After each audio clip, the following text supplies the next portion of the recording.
Oh, hi, everybody. A little bit of a musical interlude there while I got some things done. Hey, welcome to this morning's exciting broadcast of Dangerous with Coffee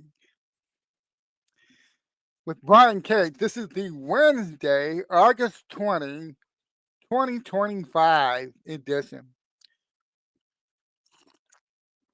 Ah, this is Danger Coffee, by the way. Danger Coffee is good stuff. I don't have any affiliation with them. I just love to drink it though. And I love the tagline: Danger Coffee. You'll feel so good. Who knows what you might do? You might do a live stream, talk about the launch of the Golden Age and how Trump's already pretty much seriously crippled the deep state. Yeah, you might do that. Something like that. Okay. So, I saw a post this morning by Peter Berninger. I'm not sure if I'm Berninger. I'm not sure if I'm saying that name right. He's got one of those weird names, Scandinavian names from the Wisconsin, Minnesota area. And you think even though I spent 4 years in Minnesota going to college, I learned how to pronounce names like that. So let me bring up his post. I'm in a really interesting post this morning that I want to share with you. Okay. Let me make sure I got the view right here so it's as large as possible. Yeah, let me bring myself down to the corner there. Okay, Peter Berninger. Berninger. All right. I have no, I have no idea how to say this. Okay, and this is the guy that's yeah, somebody said they can't hear me. Okay, make sure you can hear me. I know I'm trying a little something different today. I have my hearing aids on. Usually I just take them off. I don't bother to have my hearing aids on because of the headphones. I'm worried about feedback, but I decided to try that today. I have the headphones turned most of the way down, so I don't think there shouldn't be any feedback issues. So Peter's been involved in the election integrity fight for a number of years now. I believe he's the president of Election Watch, if I remember right. Let me check that real quick. Independent journalist, president of Election Watch, right. And I first noticed him because he really digs in deep on issues and places like where a lot of the real fights been going on election integrity. I first noticed him discussing all the corruption in Wisconsin. I think primarily he's been talking about Wisconsin. I'm not sure if that's where he's based. He talked about Wisconsin, talked about some of the issues in Minnesota and Delaware County in Pennsylvania. I believe I've seen him talk about some things in Arizona too. He's really on top of his game. Well, he did a very excellent post this morning that I want to share with you on Trump signing an executive order yesterday. So Trump announcing new executive orders that he intends to sign. That he already actually signed this one. Trump announced about, I think it was 2 days ago, he intends to sign an executive order to fix the election systems. He's going to get rid of mail-in ballots. He's going to fix the mail-in ballot frauds. He's going to deal with the election machines, which are run by vendors with proprietary software nobody's allowed to examine. Basically, these freaking things are black boxes that they're not. It's really hard to examine them. They make all kinds of claims about them. And election integrity activists like Peter and myself and Seth Keshel and Jovan Pulitzer and many others have spent years documenting the fact that most of the claims that these companies make about their election machines turn out to be, shall we say, very nuanced. Okay, like when they came out and told you none of these machines are connected to the internet. Well, that's not strictly true. Okay, and one by one, a lot of these lies that they have been telling the country since 2020. November 2020 when they stole that election for old slow Joe Biden. They've made a series of claims that have since been proven to be not true, the chief of which is their devices are not connected to the internet during the elections, which is, bullshit. How you gonna update your software when it's not connected to the election? How you gonna update the software?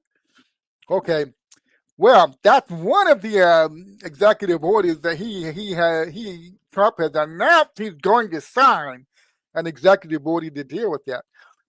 But yesterday he signed this particular executive order that is the subject of Peter's post here. I'm just going to go ahead and read it to you now.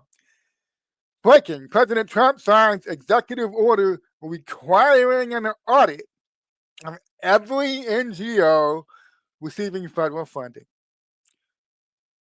Huge. This has been a major way in which the liberal communists have been stealing our money right from the U.S. Treasury. Better yet, it's also been a major way corrupt politicians and Washington, D.C. bureaucrats have been stealing it, including U.S. senators and U.S. congressmen. This is how, in a nutshell. They form an NGO, that's non-governmental brain fart, non-governmental, wait. A non-governmental, I'm having a brain fart here. It's early in the morning. I haven't had that much coffee yet. Organization. Yeah, okay, yeah. Talk about a brain fart, man. Look, I didn't get a whole lot of sleep last night. My mind froze up right there. I can't believe it. Anyway, yeah. They go out and they start these NGOs, okay? That's non-governmental organization for those of you in Rio Linda and for me who needs more caffeine. They form an NGO, obtain government funding, put in place their wives, relatives, close friends. Those people then get big annual salaries. I'm thinking the millions of dollars. Yeah, that's just the salary thing. Then the organization is supposed to be doing all kinds of good. They're supposed to be taking millions and millions of dollars and doing good things with that money.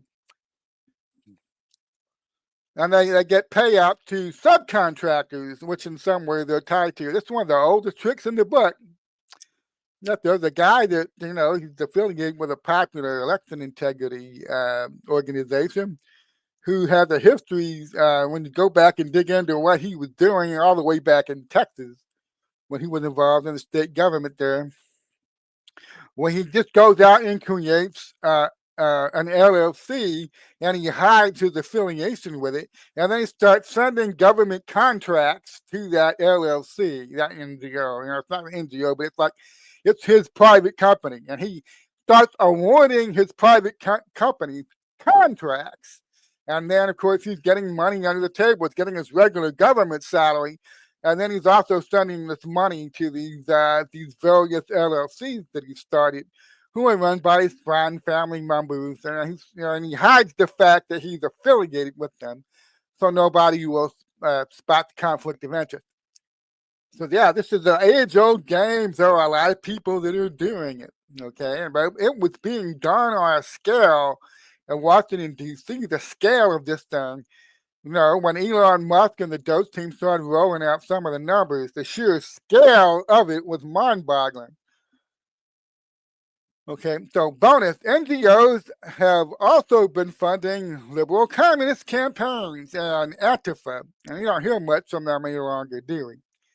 And foreign governments and offshore bank accounts. Yeah, that's one thing that they do. It's like a double-edged sword.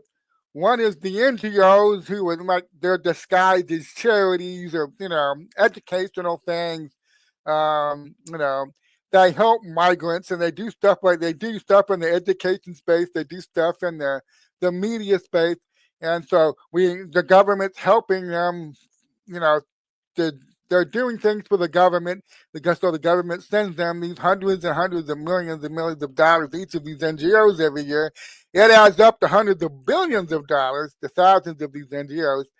That's just one aspect of it. The other aspect is foreign aid. There are hundreds of billions of dollars that are sent out of our treasury every year. The last time I looked, I think it was over 95, something. I don't know how many nations there are in the world, but I think the last time I checked, it was over 95 of them are receiving a lot of foreign aid out of the United States Treasury. And for many of these countries, that aid runs into the billions and billions of dollars.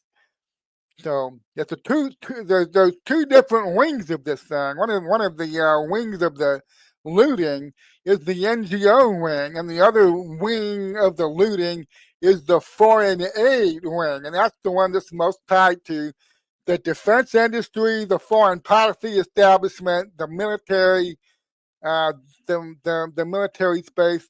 You know, warring is big business. We're not supposed to say that. I'm sorry. Defense is big business. So there's a lot of money in the defense space, and that's where a lot of this foreign aid goes. We must help our allies in Nigeria or wherever.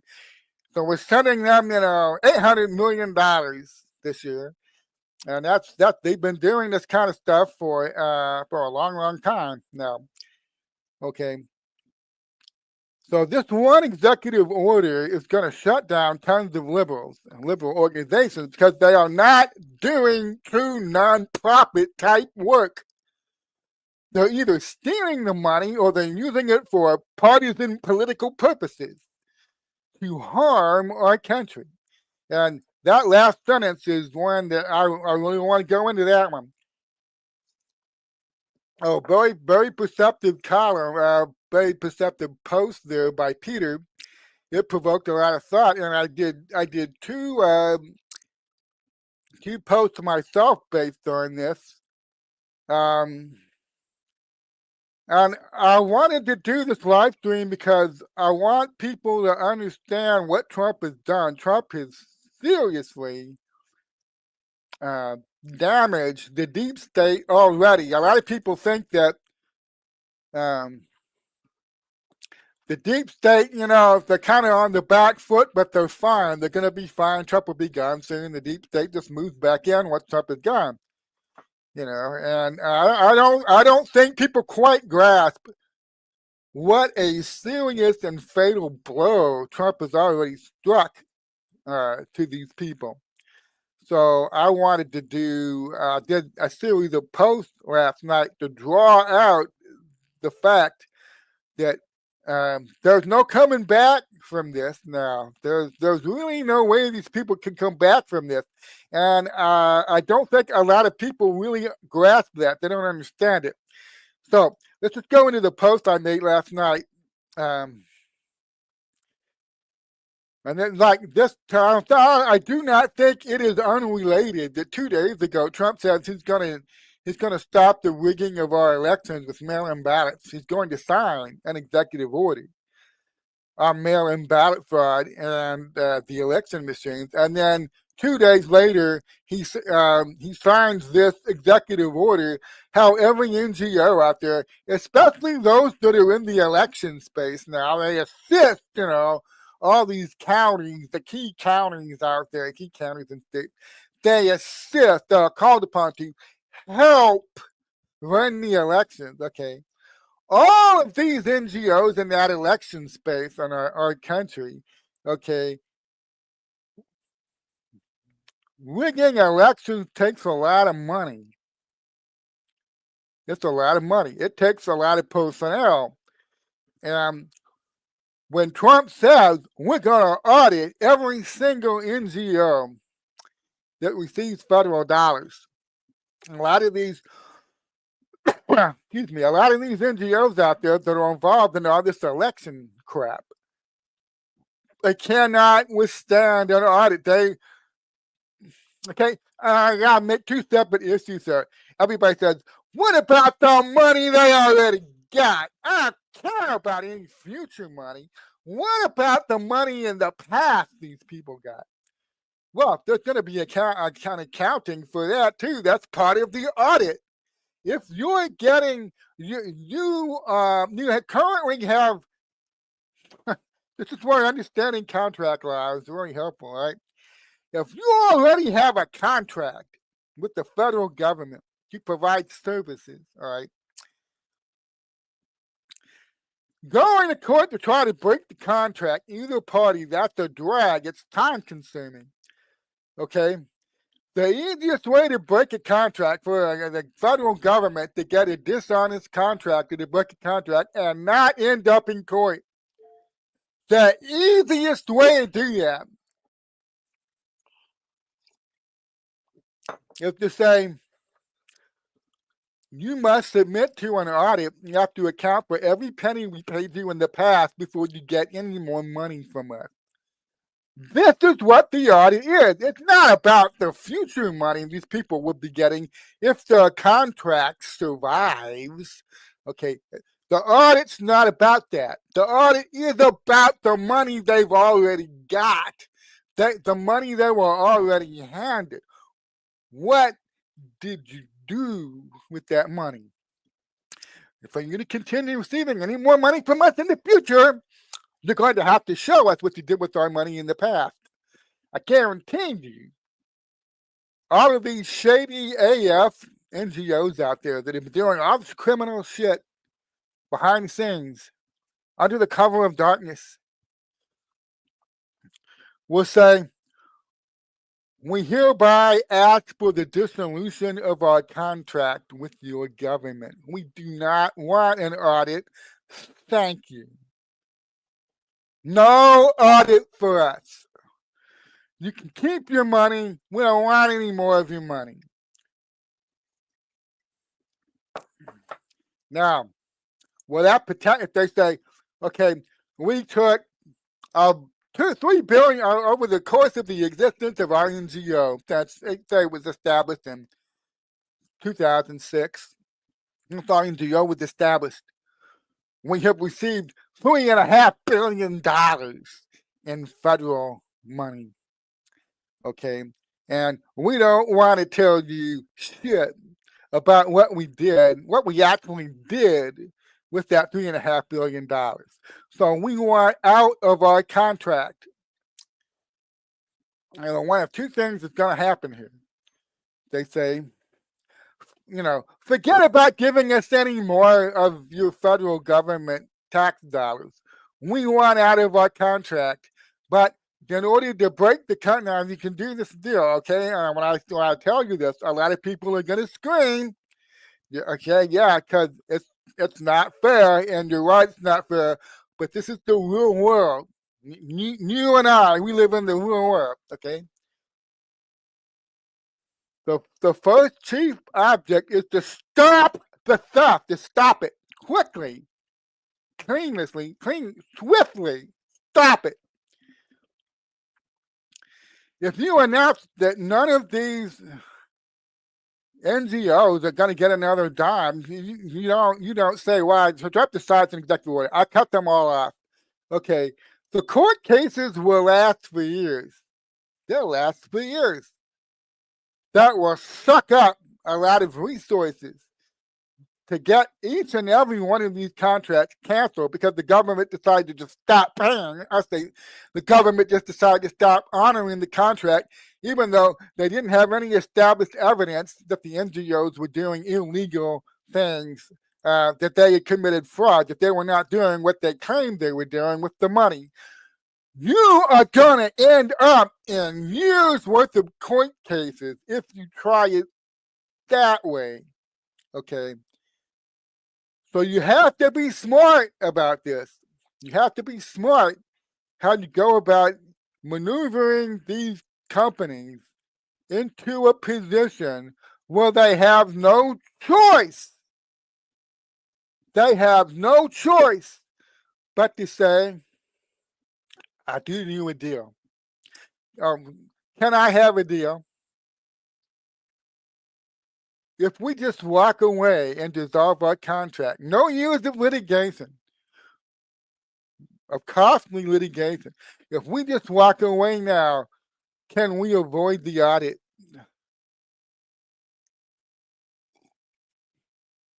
Yeah, I told you, a lot of you are not going to like this. Okay. Can we avoid the audit if we just agree to go our separate ways? Now, this will probably be done on a case-by-case basis. Not every NGO was used for the same amount of illegal crap. The big ones that got billions and billions, yeah, you have to go after those. But the ones that, like, a couple $1,000,000, okay, you have to do a judgment call here because there's so many of them. There's so many, okay? But the fastest way to get this done, where all that money can be redirected, you get to end the contracts without years of costly litigation, being dragged into court and having to have the Justice Department attorneys, bogged down and trying to get out of a contract. It's easier if you have evidence to show that these people were committing fraud, that they weren't, they weren't doing what they said they were doing with our money. They were doing other things with it. Okay.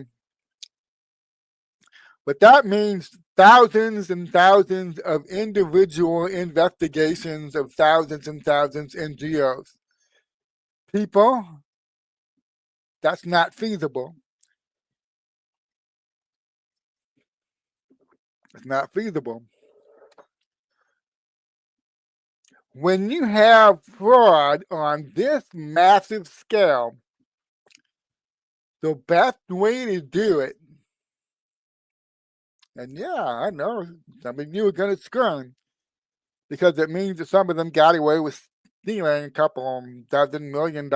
Not billions, but a lot of these smaller NGOs, yeah, they got away with stealing a couple million. The best way to do this is with a clean break. Clean break. You agree to just walk away, and we will not audit you. We will not bog down our resources trying to investigate 2,000 different NGOs. We will not do that.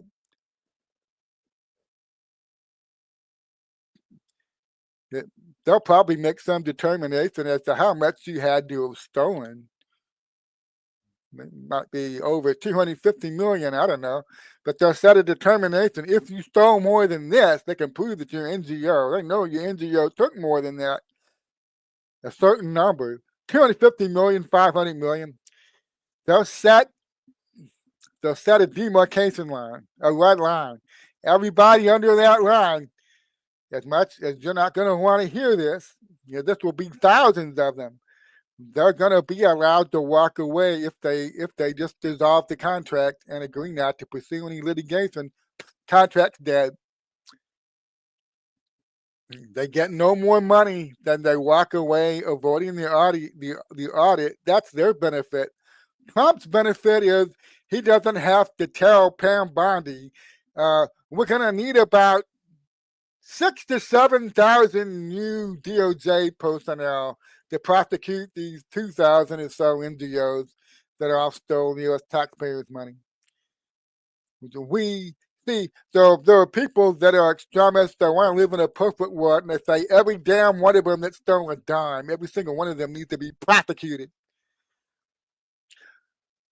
But this, what I'm explaining to you, this is the real world, all right? This is the real world. And when it comes to about 80%, but very likely about 80% of these NGOs out there, the main goal, the main agenda of Trump is to take all that money that was going to these NGOs and redirecting it without bogging him and the country down in years and years and years of expensive litigation. He's figured out how to do that. Okay, let's go to the post. I'll explain it. Rigging elections isn't cheap, neither are mass migrations. All those shady AF NGOs they'd set up out there over the past 2 decades or more, their employees haven't been working all this time for free. They were being paid to rig the elections. They're being paid to bring in the illegal, smuggle in the children, smuggle, do all the sex trafficking, smuggle in the drugs. And many of you haven't figured out the key role our government plays in this, but I'm going to explain it to you on this post. All these NGOs, all these employees involved in all this shady stuff, they were being paid our money, a lot of our money. It's gone now. Trump has cut them off for more money. So I've seen comments out there, there's people saying, they think all these billionaire cultists will just start ponying up their own money to pay for all this shit now that they no longer have access to the treasury. But people who think that, people like Bill Gates and Klaus Schwab and all these billionaires out there are just going to reach into their pocket and pull out their own wallet. Okay. I don't think they understand the fatal blow Trump has already struck on this Hydra. He's already cut all 9 heads off. You're watching an animal that's locked its heads in the process of dying. Let me explain why. The infrastructure they set up to facilitate all of this networking activity has been shut down. You say, how their infrastructure gets shut down? Well, Trump took it away from them. See, most people have no idea how our military, our law enforcement, FBI, so many arms of the federal government, agencies of the federal government, were participating directly in criminal schemes. We're the good guys. We're the U.S. government. People have this conditioning. But here's what you have to understand. Our people that have been in the child sex trafficking and child exploitation space have known for years who the world's biggest human smuggling operation is. It's the United States government. Okay. So they were using the federal government infrastructure to facilitate all of this activity. The election rigging, human trafficking, drug smuggling, mass migration, censorship propaganda, you name it. They were using our government for this. This is what you were shown. I wonder how many people made the connection. Wow, the Bidens are literally taking plane loads of illegals and flying them to various destinations. They're trying to make it sound like, it's all private companies doing that. Bullshit. Well, we just hired a bunch of private contractors to fly all these illegal immigrants by the thousands and thousands and thousands all across the foodie plain. Private contractors. Well, no, it's the United States government, baby. It's the United States government. So, unless you recognize how the globalist cult or the deep state or the blob or the cabal, whatever you want to call it, unless you recognize how they took over our government a long time ago, and they've been very surreptitiously running vast criminal enterprises behind the mantle of the United States government. And until you understand that, and you understand how Trump has taken probably 80% of it away from them at this point, then you don't understand how they've absolutely been crippled. You see, you're going to love this. You see, they have to build a new infrastructure from scratch now. They were using our government to run these criminal enterprises. You see that. They're using government agencies. They're looting government treasury money. They're sending it to these NGOs that they contract with so they can say that, well, it's not us. It's not us in the U.S. federal government that is doing this. We merely hire these contracting organizations and pay them billions of dollars. to do this for us. But don't you dare say the U.S. federal government is involved in human trafficking and drug smuggling and all this other crap. You know, we hire contractors for that. Our hands are clean. They're the ones that are doing it. You know, they've been pulling this con for a long time now. So what you have to understand is they can't use the U.S. government's infrastructure anymore for any of this shit they've been doing. They have to start over.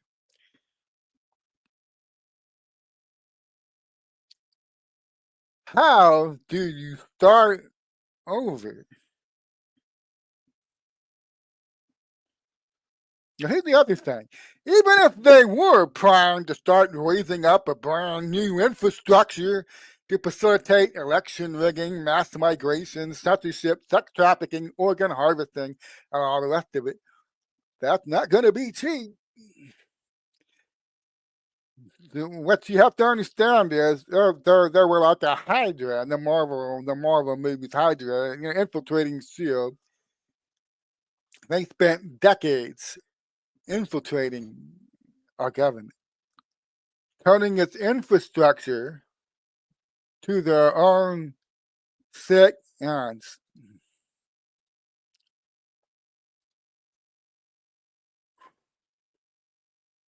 Decades. You know, it's like that scene, Captain America, where Steve Rogers is explaining Hydra is not what we thought it was. And a part of the Great Awakening is realizing that the U.S. government is not what we were raised to think it is. It was not doing the kind of things that we thought it was doing. Because it was infiltrated and taken over long ago by a hostile foreign entity. So they never thought they would ever really lose control of the U.S. federal government. But here we are. Trump has been pulling them out, root and branch, for 7 months now, okay? If you understand how they were running their criminal enterprises using our government, if you watch the order in which Trump did, the first thing he had to do was cut off the money. That's the first thing he did.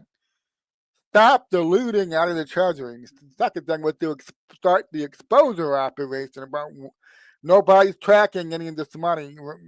Elon Musk comes out and says, in 20 years, I only went back 20 years, could not find a single spending request sent to the U.S. Treasury that was turned down. Not one. They were just handing out blank checks left and right. The system was designed that way. It wasn't a bug, it was a feature. They didn't want anybody tracking where the money was going and what it was being used for. You understand that? They deliberately set it up that way.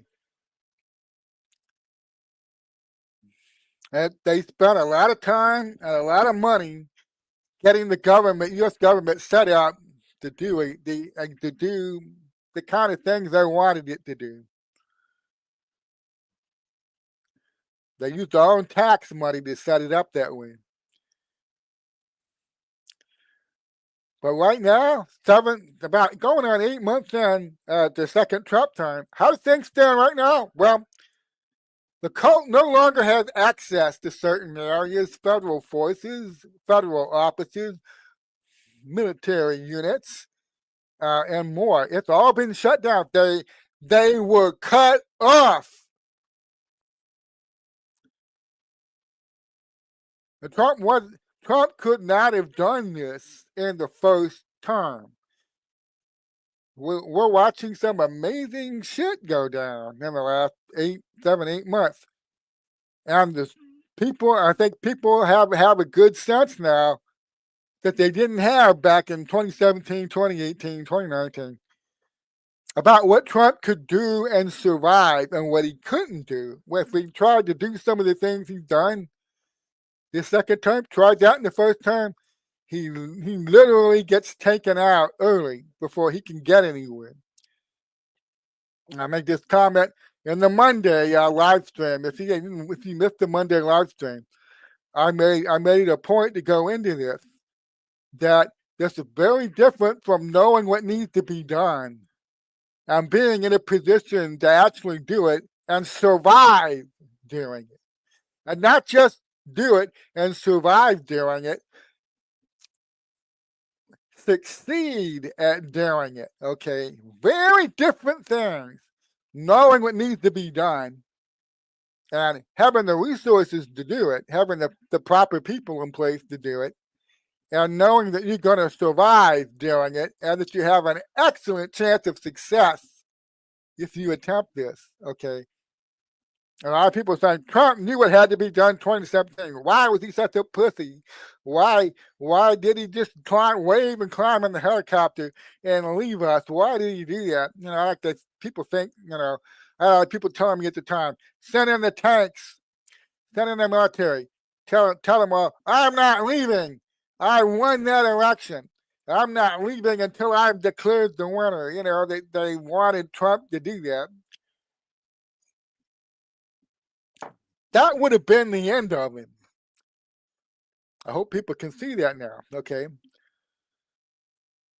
So he comes in the second term, and if you know how they were running things using a surreptitious infrastructure, Hydra had built a surreptitious infrastructure inside our own federal government, and they were using that infrastructure all kinds of illegal shit, not just here in the United States, but around the world. Okay. And Trump comes in here. If you understand what they've been doing, you watch him break up that infrastructure one piece at a time. He's breaking it up. It needs to be cohesive. The infrastructure needed to hang together. The money comes from the Treasury. It goes to this agency. The globalists cult embeds in that agency, send $100 million or whatever to this NGO, which then uses that money for all the kickbacks and all the bribery and whatever is left over from that. They use that for their mass migration agenda to bring in the illegals or whatever it is that they're doing. They need that infrastructure to hang together. Trump has been deliberately breaking it up. The money spigot got turned off. That caused the big, the infrastructure pipeline, I guess you could call it, started to rupture. Okay. He got control of the Social Security Administration. He got control of places in the federal government that he never even attempted to get control of in the first time because he knew he wouldn't survive openly trying to get control of them. But here he is in his second term. He's breaking up their infrastructure. And here's the key thing people need to understand. Those billionaires will just reach in their back pocket and start ponying up their own money for this. You don't understand. These asshole oligarchs, they had no plan B. There's no plan B. Never in a million years did they ever think they'd be in the position they find themselves in right now. They're cut off from the key trafficking criminal network infrastructure they built inside our federal government to run it all for them. They're cut off from it. And see, this is why Trump keeps rubbing their faces in it. Hey, come here. He rubs their faces in it. America will now be a free and from now on. From now on. He said this January 20th of this year. From now on, the United States of America will be a free and independent and sovereign country.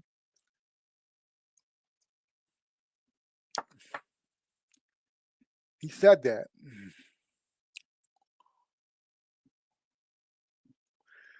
And he keeps rubbing their faces in it. Hey, watch this Liberation Day. I'm taking the trade practices that you guys put in place, you're not just looting our country, you're suppressing the American economy. You're suppressing the American workers. You're keeping the population control bullshit you've been doing. People don't understand how finances are used to limit family size. This is very important to the globalist cult. I understand how you've been limiting and oppressing America. I'm gonna fix that. I'm gonna do a trade reset with tariffs. And it's not going to take me long to get the U.S. government to a surplus. It took them a month and a half. Yeah.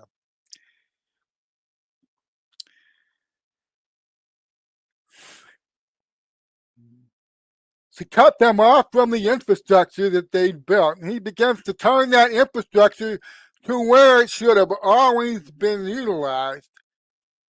America first.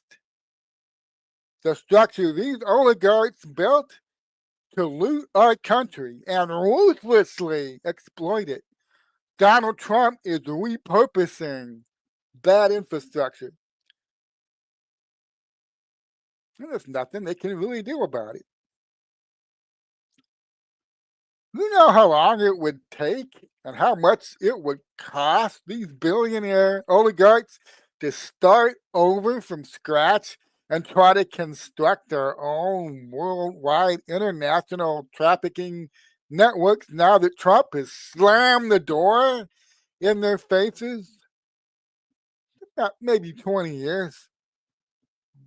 Maybe $2, $3, $4 trillion. That's a conservative estimate, how long it would take, and how much it would cost them. Now, those NGOs were getting hundreds of billions of our tax dollars sent to them every year, but no longer. Maintaining the worldwide network costs a certain amount. That was while they were using our government infrastructure for their networking and their trafficking, their warmongering. So if they were shoveling, and I'm just pulling this out of my ass here, okay? So if they were shoveling, let's say, $700 billion a year to these NGOs, using our, not just the NGOs, but the foreign aid, they're shoveling what amounts to $700 billion a year to the NGOs and the foreign aid countries, using our federal government infrastructure to do that. Now that they have access to neither our government infrastructure or that $700 billion of our tax money, can you see the problem they now have?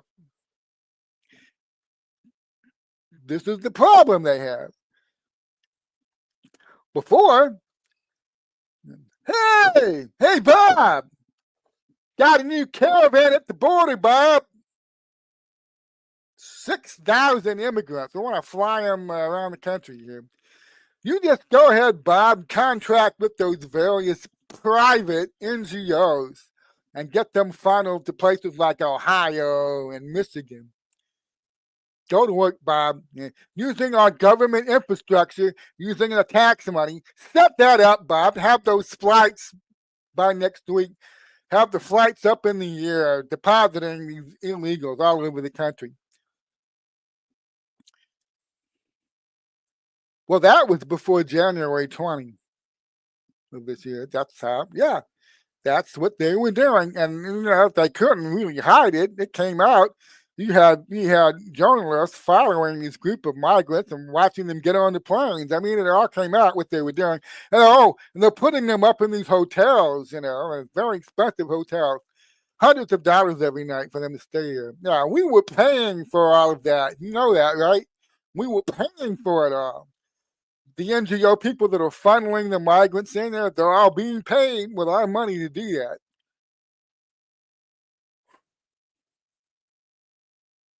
But now they don't have access to that $700 billion or whatever it was. Well, yeah. It's like Hudson and aliens. Oh, that's just great. What the fuck are we going to do now, man? We're some pretty deep shit now. Okay, yeah, they are. They have to replace both before they can get anything back to business as usual, where it was before Trump came back and won that election last November. They have to replace the government infrastructure and have to replace the tax money they're no longer getting. Both. They got to replace both. Do any of you out there really see any of this happening? You think Bill Gates or George Soros or Pierre Armiger, whoever, you think they have like a spare $30 billion locked away in a vault somewhere they can use to start creating a new criminal infrastructure now that they have to find their own way to transport the migrants, rig the elections, and do all this other shit that they were doing. They got to create their own infrastructure now. You think that? Oh, hey guys, the globalist cult meets together in Geneva or wherever. And one of them said, "Oh, guys, not to worry. I got $15 billion tucked away in my back pocket right here. I'll get started on that tomorrow." You think that's how it works? None of these people have a spare $30 billion in their back pocket.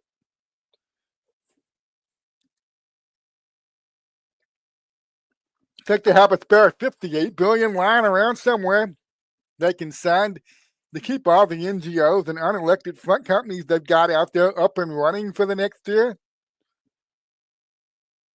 Well, they don't. They don't have it.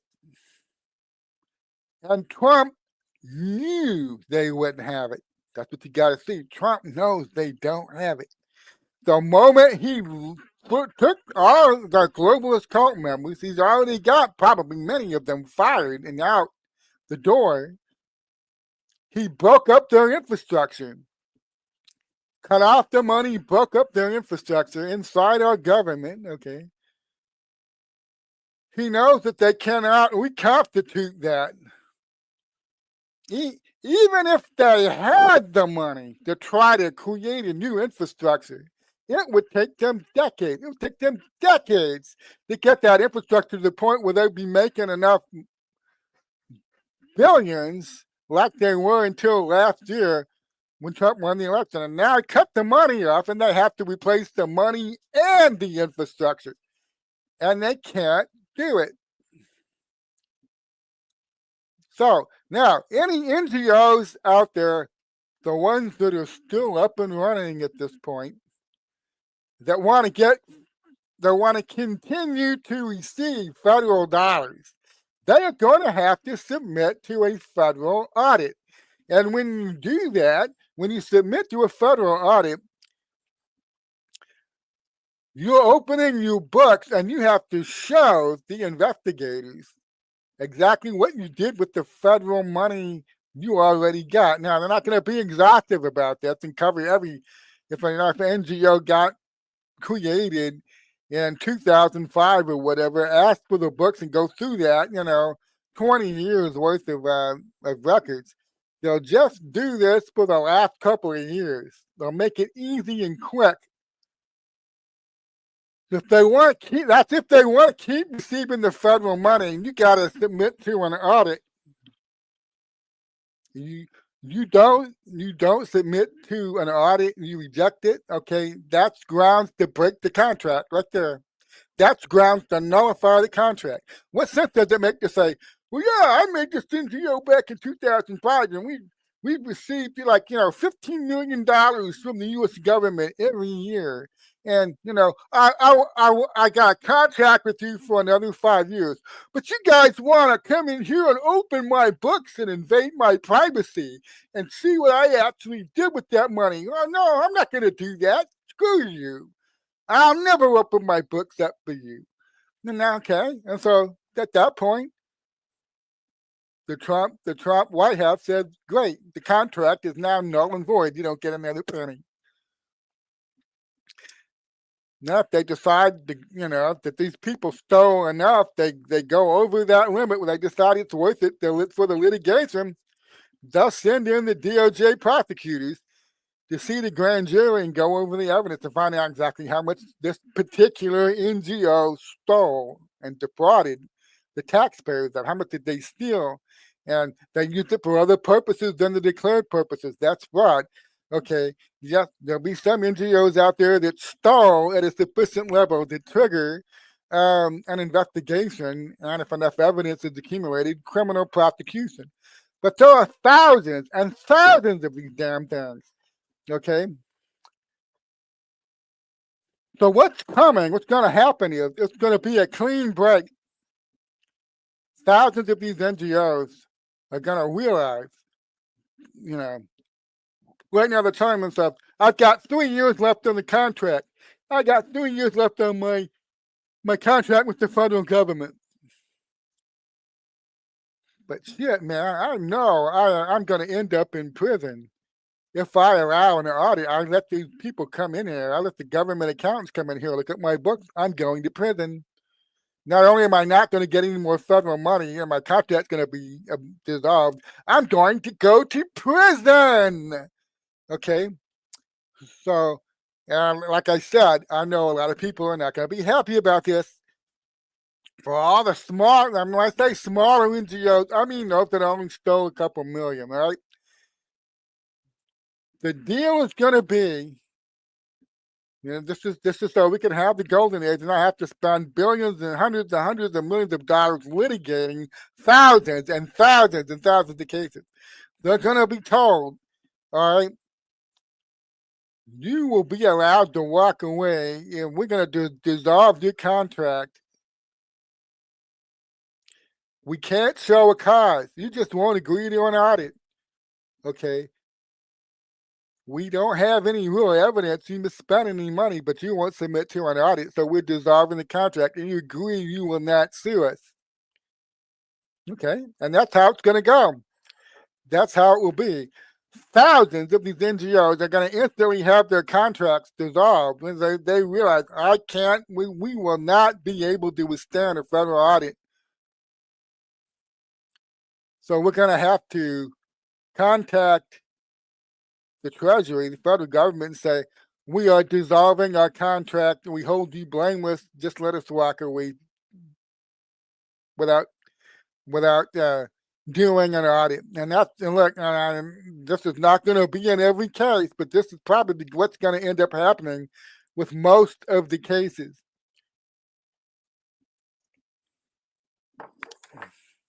And it sucks, but we live in the real world, people. We can't live in a world where we say what I'm searching for. We can't say full speed ahead, damn torpedoes. Every single NGO that's stolen dime needs to be prosecuted because you're going to need about 6,000 or whatever it is, new DOJ personnel just to handle those cases. Okay, Trump, the big picture guy, he was settled for a deal where all the theft stops, and most importantly, all the contracts are instantly nullified. All the contracts with these NGOs are instantly nullified because they don't want to submit to an audit. I'm telling you, this is what you're gonna see. They're gonna approach a lot of these NGO people. Are gonna approach the government and say, "Can we just have our contract dissolved and we all walk away, no harm, no foul?" And depending on how much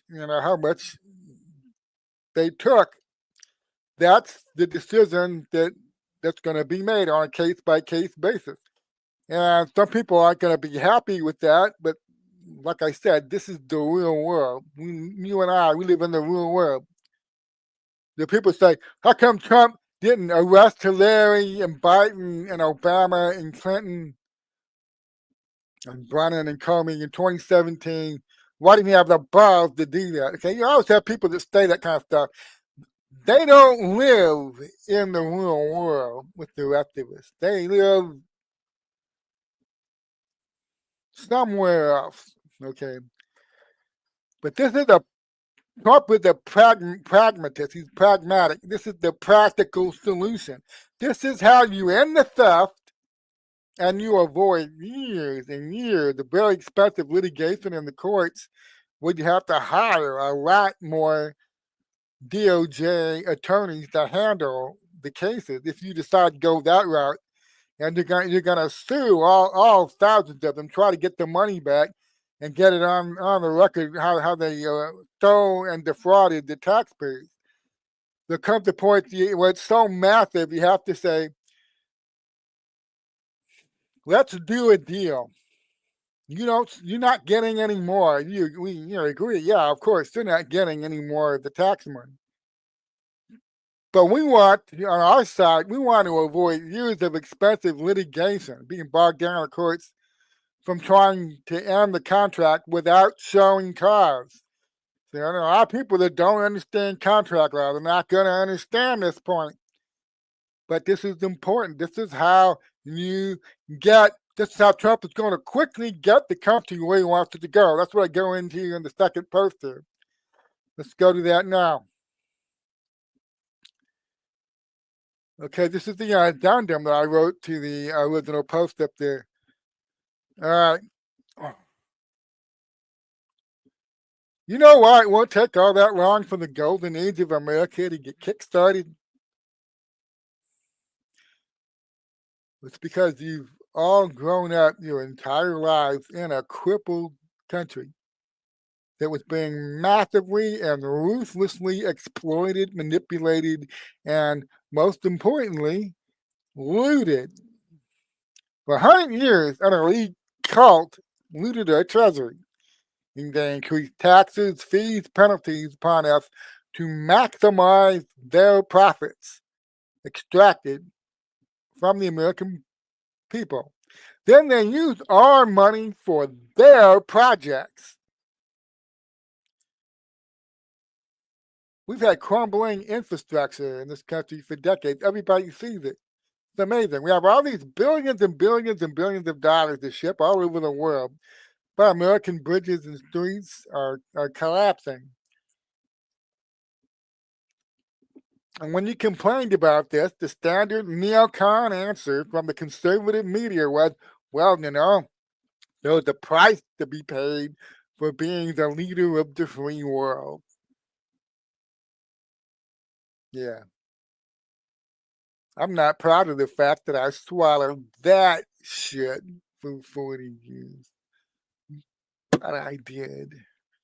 Well, you don't understand. We have to ship, 400 billion overseas every year, whatever it is, because there's a price to be paid for being the leader of the free world.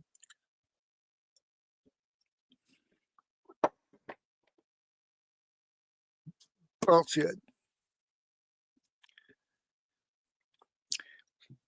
You have never seen what America will look like when, instead of having that 700 billion a year or whatever the actual number turns out to be. Remember, I pulled 7 billion out of my ass, right? I don't know what the actual figure is, but I know it's a lot. They collect something like 2 trillion a year from the American public in fees and taxes and stuff like that. It's about 2 trillion a year. So I'm guesstimating how much they've been stealing every year between the NGOs and the foreign aid and all that shit. I'm guesstimating about 700 billion. So you've never seen what America will look like when, instead of having that 700 billion looted and laundered to be sent outside of our country, that 700 billion a year stays right here and gets used by America First patriots for America First projects. You have never lived in an America where that was happening. I was born in 1964. I can freely say I've never lived in America where that was the case. So none of you have ever experienced this, assuming you're not over 100 years old. You're not one of those 120-year-old people that they found in the Social Security database. You have come of age in America where you were told this is just the way things are and that you needed to get used to it.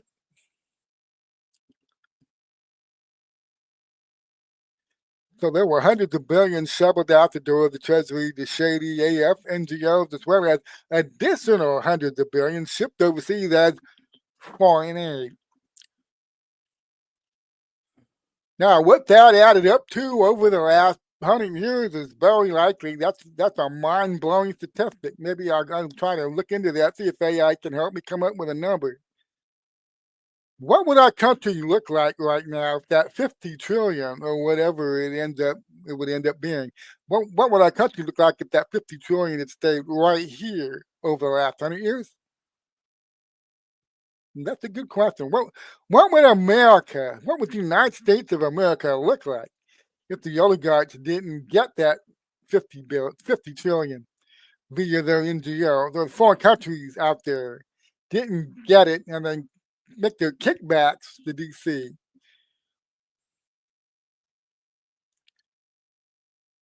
So I want to make a promise to you. You're about to start seeing in America you never knew could exist. You're about to.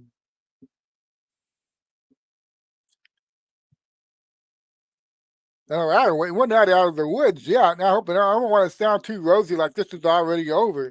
I'm saying a fatal wound has been delivered to this Hydra that infiltrated our government. It's been using our government's infrastructure for its own sick shit for a long time now. A fatal wound has been delivered. The dying animal is writhing around, but I'm not saying it's all over.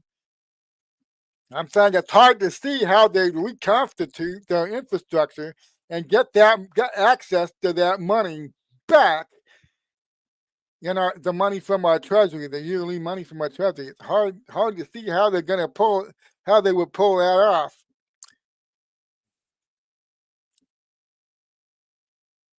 The golden age, I think it's already started. We're already in the very beginning stages of it. But we have to be diligent because the enemy, they're still out there. That globalist cult's still here. They're dying, but they're not dead yet. That's what I'm trying to say. They're dying, but they're not dead yet. Remember how the so-called elites of all the compromised American institutions roundly mocked this man for writing this book? Crippled America? I believe this book came out in 2015. Don't quote me on that. I have no notes here. I'm just everything I'm saying to you, I'm saying extemporaneously off the top of my head. I think he wrote this during his first campaign for president. It came out, Crippled America, 2015, 2016. How to Make America Great Again. Okay, and when he came out with this book, by all the people in the news media and Hollywood and academia and the financial sector and the trade sector, they all came out and mocked him for writing this book, Crippled America. Now, what you're discovering is they were not mocking Trump because he was wrong about how they've been crippling America. Oh, he was amazingly accurate about how they were going about doing that. That's not what they were mocking him for. No, they mocked him because they honestly and truly believe down to the marrow of their bones. Nobody could ever stop the ruthless looting of this country. That's why they mocked him. I mean, who could ever be in a position to take on all these cultural institutions that we've infiltrated and taken over? Who would ever be able to successfully fight us and cripple us and cripple us just like we've been crippling the country? How could anybody ever cripple us and take our hands off of all of these institutions? We have too much control. We have too much money. We have control of everything. No, this could never happen. And certainly that swaggering alpha male dumbass is not going to be the one to do it. This is what they were telling themselves. He came down that golden escalator. Look at this guy. Look at this dumbass. He thinks we can be defeated. And the thing is, they read his book. I'm sure many of them looked through his book. They know that he knew what they've been doing. It's amazing. He understands what we control, and he's doing this anyway. I know publicly they came out and thought, oh, this is just a stunt. He's just doing this to promote his hotels. He's doing this to promote his brand. He's not serious about it. But privately, they know about the Trump-Tesla connection. They knew about some really interesting things in the Trump family background. And it made them nervous. So privately, they were saying, yeah, he knows what we've been doing, but he's got a long way to go if he's ever going to be in a position he can expose us and stop what we've been doing, stop our looting this country, stop our brainwashing this country. He's got a long way to go. This is what they were telling themselves in 2015. Well, here we are 10 years later, and they're not mocking him now. Not only are they not mocking him, they are absolutely terrified of him because he's pulling off what they thought was impossible. He shut down their looting.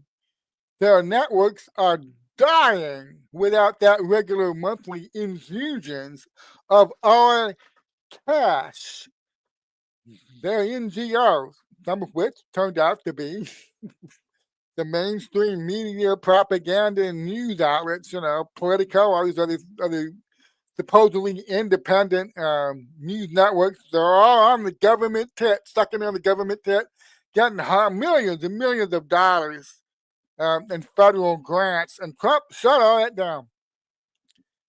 So all these NGOs out there are shutting down left and right now that they're not getting the regular monthly infusions of cash that they were used to under the old infrastructure of our federal government that Donald J. Trump has now taken away from them.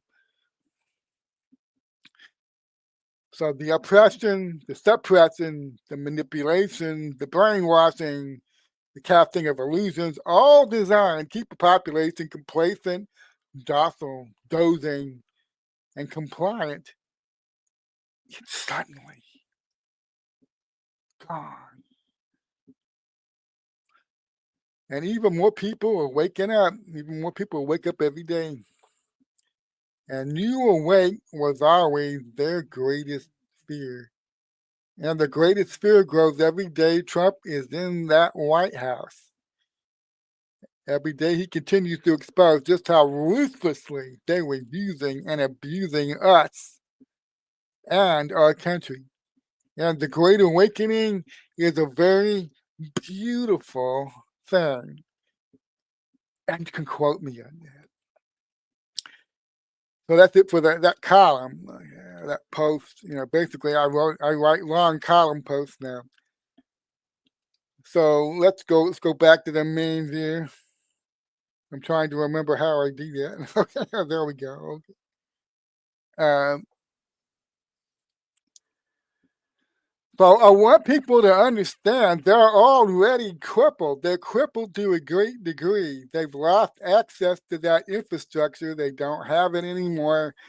And not just the infrastructure, they don't have access to that massive amount of cash that they were able to steal monthly to feed the beast, feed the machine. They don't have it anymore. And I do not see them getting access to it again anytime soon, to be honest with you. Because I did this as a joke a while ago. Picture a meeting of the globalist cult, the British royalty and the Italian people. and some of the Israeli people get together, and put their heads together, and say, okay, Donald Trump will be gone in a few years, and we have to reconstitute all of this and get things back to normal. Roland, let's call him Roland. So Roland, some young guy, sophisticated kid, whiz kid, globalist cult family member on the rise.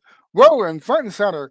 Roland, your job when Donald Trump is gone is come back with a strategy that's going to lull that American public back to sleep, so we can start very surreptitiously and slowly reconstituting the infiltration of the federal government in the United States and get our control back.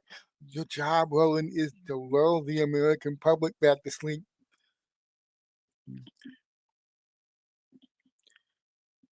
Go to work, Roland. Okay, now I don't envy Roland. Roland, whoever you end up being, I do not envy you.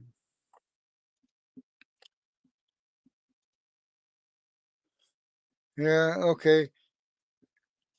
Because that's what they would have to do, right? Some people have this idea Trump dies or whatever, and the Democrats just come roaring back. Okay. Well, I'm saying Trump leaves, and he dies in a couple of years. Man's gonna be 86 years old or whatever, something like that. And in 2028, I think he is. If he ran for another term, he'd be 86. So I've been open about the fact I do not see Donald Trump running for another term. He's going to get it all done this term, and it's going to make the handoff to somebody that will continue the work, whether that's J.D. Vance or somebody else.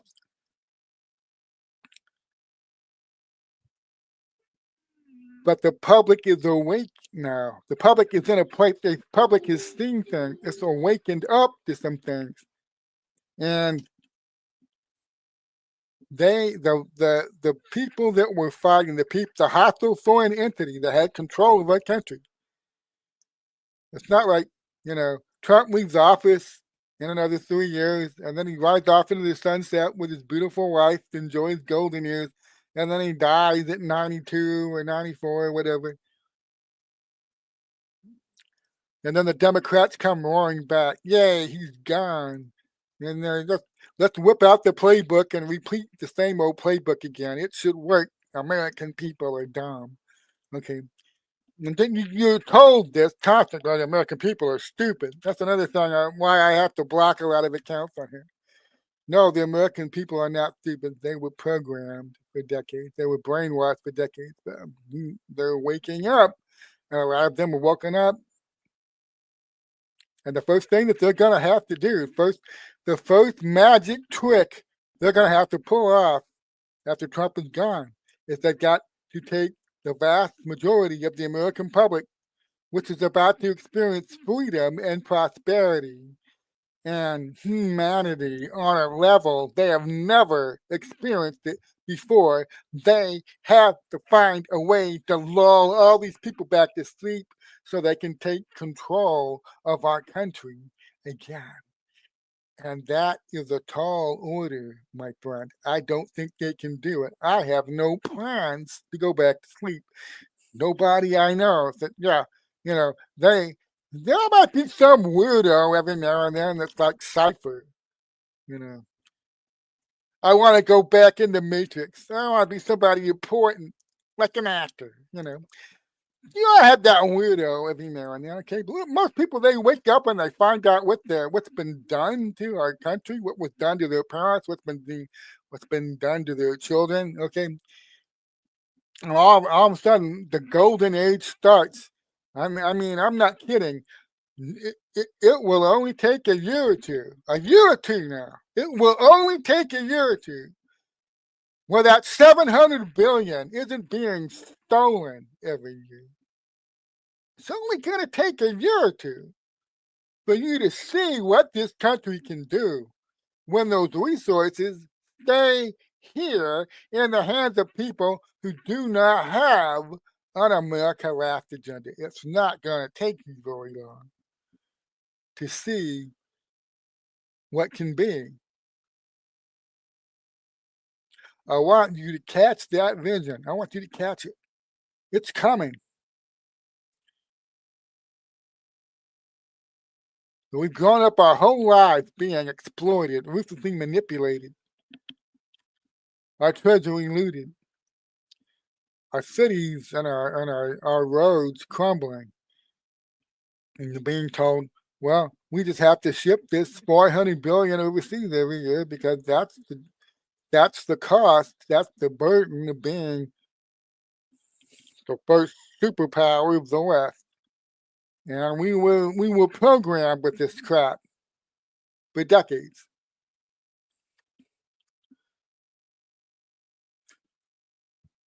When the new president, whoever it is, takes the oath of office on January 20th,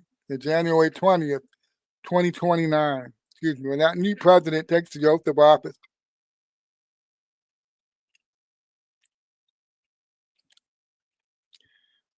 about 3.5 years from now, this is going to be a radically different country. Radically different.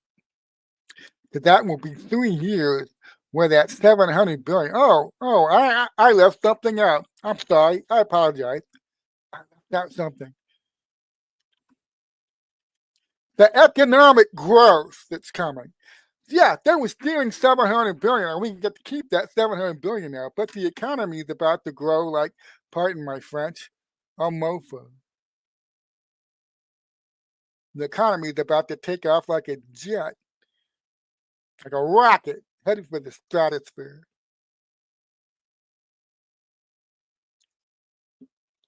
Three years of that. We get to keep that $700 billion, and the economy explodes to levels never dreamed of. You will not recognize this country in 3 years. I go. I'm really confident making that prediction. We can come back. I remember to come back and check this stream 3 years from now, January 20th, 2029. What happened when we not only got to keep $700 billion, they were looting out of our treasury every year. We had somebody that was in charge of the economy. He did the trade rebalancing. He ended the IRS. He ended personal income taxes. He got the government reduced in size to the point that the tariffs and the fees being collected by the government will now pay for itself that way.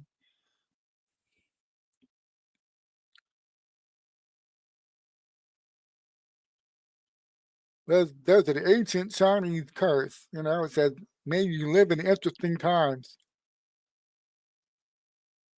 And my friends, you are coming out of the interesting times.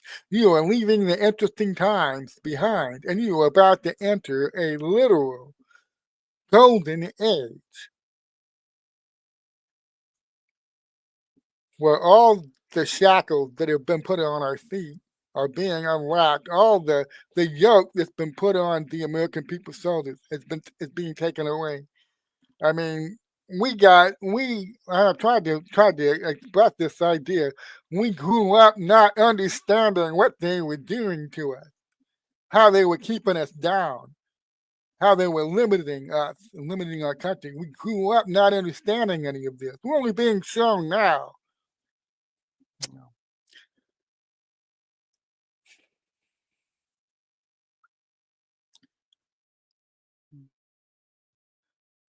Trump knows what to do with that $700 billion. He knows exactly what needs to be done with it. as the economy grows bigger and bigger and bigger, and they start getting revenues just from fees and services, and interest and state travel and all this stuff. The way the type of fees the government collects on trade and stuff like this, and they're going to be generating more than they ever got from personal income taxes. I asked Grok back in August 20th. This would have been about 2 months ago. Grok, how much money is going to come in this year based on the new tariff revenues that were instituted on April 2nd, Liberation Day here in America? And Grok did his thing, calculating, and came back and said the most revenue that could be generated by new tariff fees this year is $113 billion. Saying this in June. Oh, early July. Early July. That would have been early July when I asked that question. Grok is outdated, man.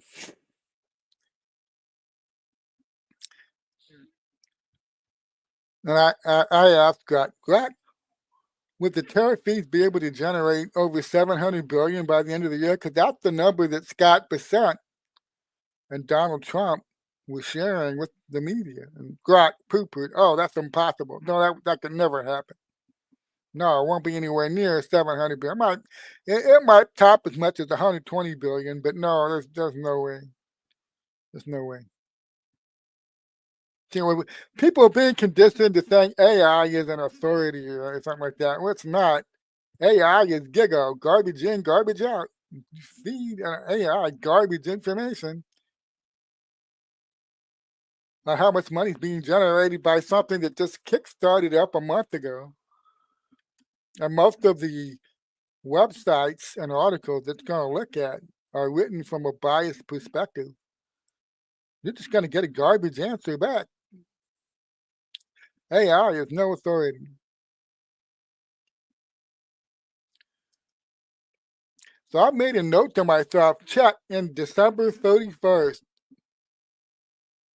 2025, on December 31st, 2025, check and see what I can't wait. I have to wait after January. I should wait till January. It's going to take them about a month to come up with the actual number. How much tariff revenue was generated from April to the end of December 2025? And I'll bet you it will top over 700 billion. It will.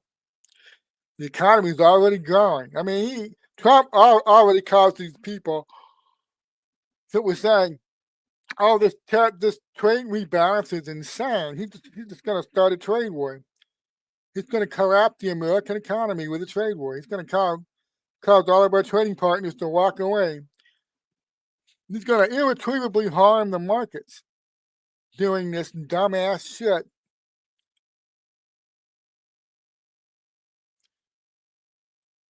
And then in July, they announced that the government actually had a surplus, a $27 billion surplus.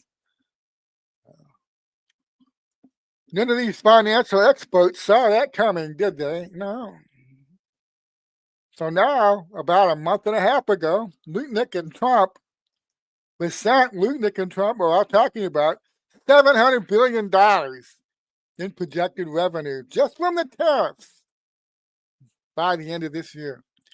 And all the same people, the same financial experts screamed in high holy horror that Trump would say that, oh, he's lying. It won't nearly be that much. And the thing I love about Trump is it doesn't matter what space it is. Is it what sector it is? The financial sector? Are the experts in the financial sector? Is it the foreign policy sector? All the experts in the foreign policy sector? Is it the defense sector? All the experts in the think tanks about how to contain Russia and shit like that? And the defense think tank sector? Is it the education sector? Okay, doesn't matter what sector it is. he does something, I'll scream, "Oh my God, stop him. This is going to be horrible. This is going to be terrible. This is going to ruin everything." And then what happens? What happens?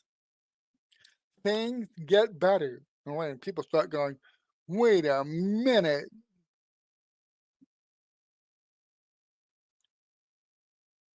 Are these experts actually doing what we think they've been doing all these years? Or are they doing something else? That's an interesting question. For example, one of these experts in the financial sector, and you're a member of the globalist cult, and you kind of suspect what's going on, but you paid to keep people complacent and brainwashed. You want anybody exploring what the Fed really is and where that $2 trillion in interest payments to the Fed, where that goes? You really want a trade reset to happen when you are you're invested in a financial sector that is benefiting from the massive trade imbalances that we set up in the 80s and 90s into the 2000s. Do you want anybody exposing that and shutting it down and fixing it? Hell no, you don't. You are invested in the corruption. You are invested in this. It's like that in every sector. In the financial sector. Oh my God, somebody stop this. Paying for the government with tariffs. What absolute freaking lunacy is this? The foreign policy sector. Have a summit with Putin and Russia. Oh my God, somebody stop him. The education sector and the Department of Education. What? Doesn't matter what sector it is. All the experts yell the same shit over and over. Somebody stop him. Oh, this is terrible. Oh, this is horrible. Oh, this will never work. What happens? It gets implemented and things get better. Oh, I guarantee you, once the public sees that, and over the next 3 years, the public's going to continue to see some amazing things. And all these experts out there on all their various sectors who are oligarchs controlled and bought off are going to slowly disappear, and they deserve to. Educational experts come in and say, this is why you have to let trans girls run in the girls' sports. This is why you have to allow all this LGBTQ stuff in the school. There's a lot of money invested in this. It's been right down to the local county school board. There's a lot of money changing hands, federal grant money. This is how they were doing it. It's how they were promoting all of this with our tax money. Okay. It doesn't matter what sector these experts are in. I'm just using education as an example. Their job is to keep the public docile or keep the public distracted, keep the public from actually understanding what's going on and effectively trying to change it. That's what they put the expert talking heads on your TV to talk you down. That's what they're there for. Okay. Whether it's education, finances, military, defense, entertainment, sports. They're there to distract you, keep you down, keep you distracted, keep you from asking the right questions. Why is our infrastructure crumbling in this country? Why are we sending $400 billion overseas? And they send in the foreign policy expert talk to you about how it's so very freaking important for America to continue to shoulder that burden of being the leader of the free world. Because it's just so darn expensive. So they can justify all the looting they've been doing. Wait till you find out how much it actually costs to promote freedom around the world. It's not expensive. To promote actual humanitarian projects around the world. You think that costs $400 billion every single damn year? Well, it doesn't. I've been a Christian since 1984. I'm very well aware of how Christian organizations and how the good these people are able to do on a shoestring budget. The biggest lie that's ever been sold in the American public, one of the biggest lies, there are a lot of them. One of the biggest lies ever sold in the American public was we have to spend all these hundreds of billions of dollars to all these charities overseas, or the entire Western civilized world will collapse. And you don't want that to happen. How dare you act like a skinflint and say you want to cut this money?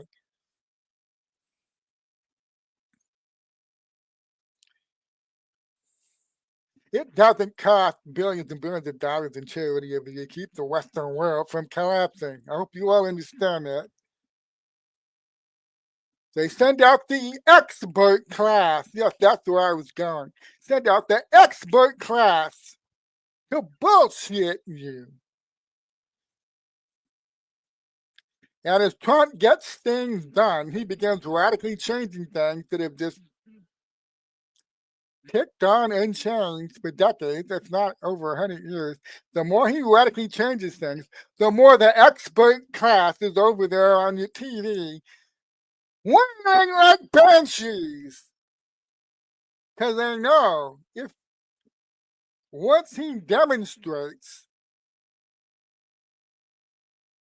that things will be better once we stop listening to the experts. Once he changes it, people are what's going to happen? People are going to say, "Wow, things got better. They got a lot better." Well, wait a minute.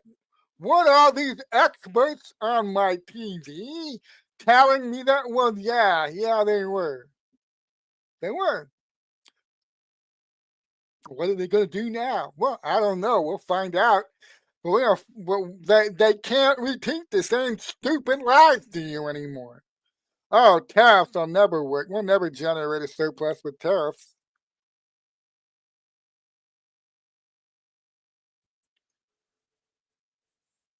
Bomb around. You want to drop a bunker buster on around? Oh, that'll never work.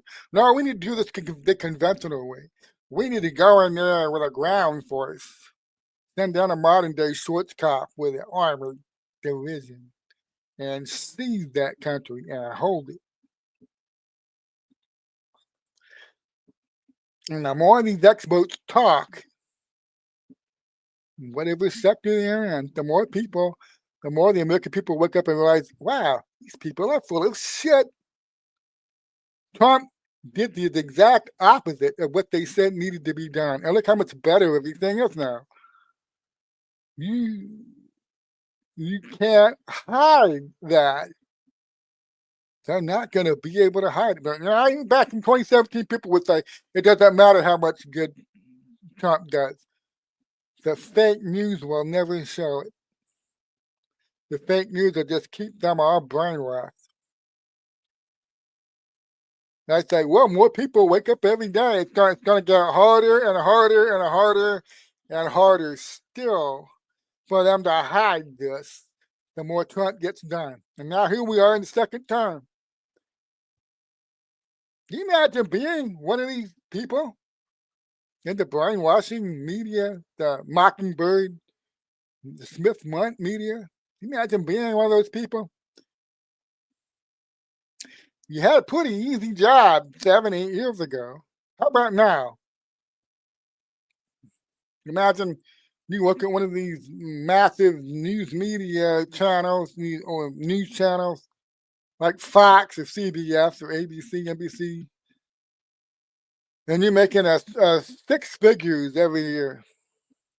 And the job's getting so much harder because of that son of a bitch. You wake up in the morning, I roll out of bed and say, well, time to take another bite of that shit sandwich and try to sell an increasingly diminishing audience out there at our network that Trump doesn't know what he's doing. this latest Trump initiative is not going to work. Yeah, after the 20 other freaking initiatives, I went out there in my three-piece suit and my $1 million hair with my perfect smile and my tan, and the lighting just right. And I went out there in front of the cameras and 20 times and told people, Trump has no clue what he's doing. I now have to come out for a 21st time. It was wrong for Trump to meet with Putin in Russia. What a dumb idea. He should never have done it. Time for another bite of their shit sandwich.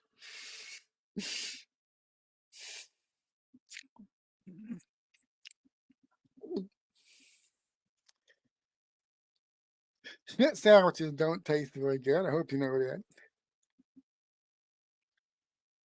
It's another bite of the shit sandwich. Every day they wake up, they gotta take another bite.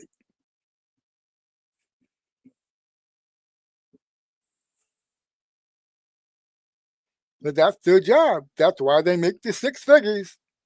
Their job is to brainwash and program the public and get them to go on whatever agenda the oligarchs want pushed to the public that day. With the 4 a.m. talking points. Here's our talking point today, okay? Trump is turning into a dictator and a tyrant. He's talking about rigging the elections for Republicans by getting rid of mail-in voting and taking away the election machines. He's blaming the election machines again. Okay, and then doing an executive order about federal audits for the NGOs that take any federal tax dollars. And here's our talking points on how to push back against that.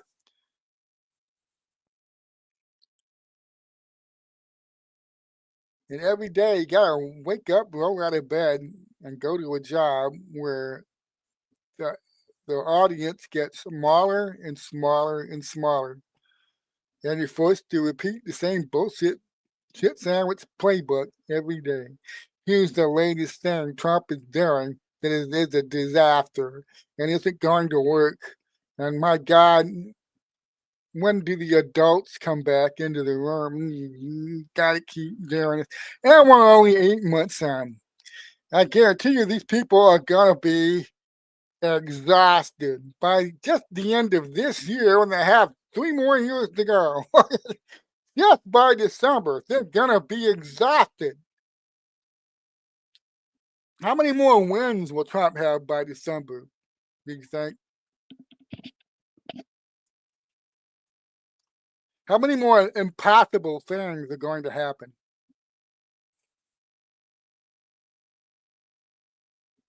There comes a time when the soul breaks. You'll see these people on the air reading the script, and just sometimes you can see that moment they give up the ghost and they're broken.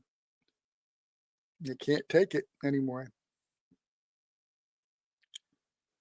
I love it. I love it. I'm here for it. I was saying years ago, I want to be there the day the mainstream media dies. I want to pee on the ashes. Once they're gone, once they're completely destroyed, we will never allow them to rise from the grave. We will never allow that.